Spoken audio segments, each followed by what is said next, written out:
Serbisyo naman po sa mga customer ng Maynila at pansamantala mawawalan ng supply ng tubig ang ilang lugar sa Metro Manila at Cavite. Dahil po yan sa isinasagawang maintenance at system optimization para mapabuti pa ang kanilang serbisyo. Sa advisory ng Maynila, apektado ng water interruption ang ilang bahagi ng Bacoor, Caloocan at Cavite.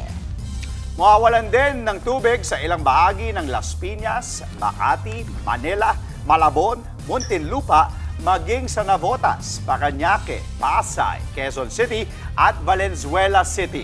Pinatutupad ang water interruption tuwing alas 10 ng gabi hanggang alas 6 ng umaga. Pinapayo naman po ang mga apektadong customer na mag-imbak na ng tubig.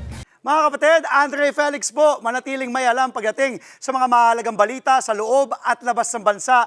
Mag-follow at mag-subscribe na po sa social media pages ng News 5.